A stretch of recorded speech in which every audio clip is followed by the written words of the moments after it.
You might want to wear those gorgeous earrings over to a restaurant, and then you might want to plate your food and take a photo of it. We know you're doing it. Lauren Moser is here from El Cuisine, executive chef. Very nice title. So you cater everything. You do weddings, you do corporate events. Yeah, we're a full-on event management company. Cocktail parties, intimate dinners, which is great. And if you look at El Cuisine's Instagram, you know that you guys know a thing or two about food shots. Thank you. Yeah, that's you are a great compliment. Doing it amazingly. So we wanted you to share some of those pro tips. I mean, you can see in the photographs that we're showing you right now. We want to know the inside track to what you're doing to make food look that much better. And I'm happy to share. Excellent. So I'll sort of break it down into 4 categories to start. And the first is the art of plating, and that's of course just making the food beautiful from the get-go. That's, I'd say, the most important. Yes. But that can get lost if you don't take these other 3 into consideration. Okay. So the second is like angles and lighting. So lighting Crucial. is everything when it comes to food. Don't ever use your flash on food. It's never a good call. Okay. It'll distort the coloring and the shadows, and it'll look very, very off. Okay. And then we've got staging the scene. Staging the scene. So Yeah. it's all about like creating a backdrop that makes sense, so that there's not a lot of noise, and also creating like a story, romance. Ooh, And nice. then the last point is the edit, I call it, and everyone knows what that's all about. Filter, Whether filter, it's- filter. Yeah, exactly. Filter. So we'll talk about Especially that at the end. Especially if it's a selfie. Especially if it's a selfie. Be careful with filters on food, because again, it distorts the truth and the true beauty in the food. So that's what we're working so hard to achieve when we plate. Okay. So let's start with the art of plating. Yeah, let's start. So I've got a soup here. Yeah. And the first thing is just color and contrast and just balance and then height. So we're gonna kind of hit on all those points. So we've got our carrot and ginger soup. I'm gonna throw some texture in there with some sesame rice balls that we've sort of crisped up in a little bit of oil. And then to create some height, we're gonna throw the zesty micro sprouts.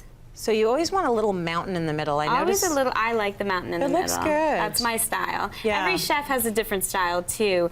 A lot of chefs these days are going for like empty space on the plate, which is another good look. Yes. And then we're gonna go for color. So I'm all about the squeeze bottles. If you're at home and you're having a dinner party, I would highly recommend going out and grabbing a bunch of these. You can get them at kitchen supply stores. Yeah. Because then you can just like make some chili oil, have some truffle oil, whether it's like a cream or anything. Yeah. And it really adds to the beauty of the food. Yeah. And it kind of takes things like Next one level. notch up. Yeah. So tonight when you're making your hot dogs and macaroni and cheese for your kids, just prop it up a little bit, get the squeeze bottles, do it all like fancy. They love squeeze bottles though, kids. They really do. I've done kids' parties and I get like the mini guys and fill them with ketchup.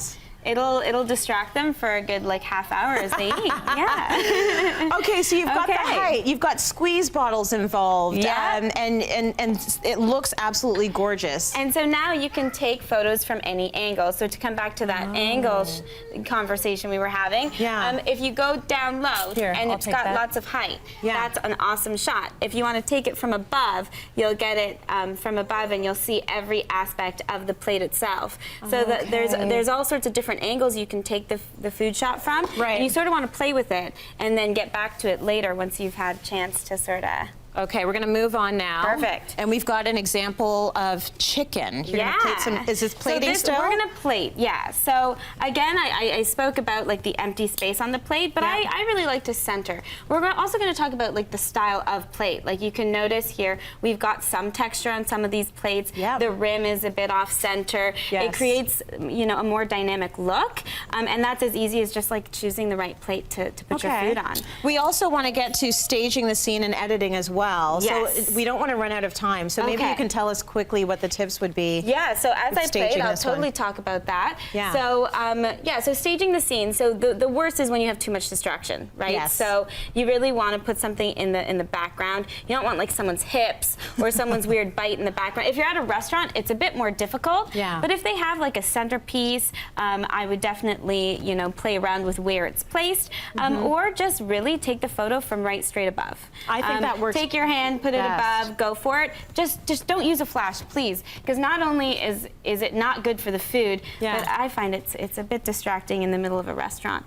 Yeah. You know what? I've heard that servers now, it used to take them, I don't know, like an average of 5 to 7 minutes to get through taking orders. Now it's taking like 10 to 15. That's true. Because everyone's like, I gotta take a shot. I gotta take a shot. You know? Or, yeah. hey, can you take a picture of our whole group together, laughing casually and drinking wine? Server's like, great, yeah. But you can't say no. You can't say no. You got to do it. So again, I'm playing with angles on the plate. Okay, so I've gone with my puree, and I'm going on both sides, and then I'm playing with angles, and then I'll just grab my chicken breast and place it right in the center on top. So now I'm creating height. Gorgeous. So then I'll go with some pea shoots. Yeah. Isn't that lovely? Just a few little things to think about when you're plating. Finally, I want to talk about the edit a little bit. Totally. Does that involve this gorgeous thing? Yep. Okay, give me instructions on this. Okay, so pour the butterscotch on top. So Does it matter how? Just go for it. Okay. Yeah. Oh, all of it. Oh! And then, yeah, the edit is really about sort of like increasing saturation, but not too much. Yeah. Highlighting the photo in terms of lighting, but not too much. And then adjusting contrast. So saturation and contrast. Yeah, you really don't want to play around with filters with food because it gets really, really distorted, and that never, ever, it just starts to not look real. And then we really want to stay true to the food. So in this case, you would just play with the whites and the caramel colors, increase saturation and then contrast, and you'd be good to go. Saturation, contrast, those are important things to remember, and stay away from those filters. Really good points. Yeah, stay away from the filters. I never use filters on food. On my face, of course, not on food. Yeah, of course.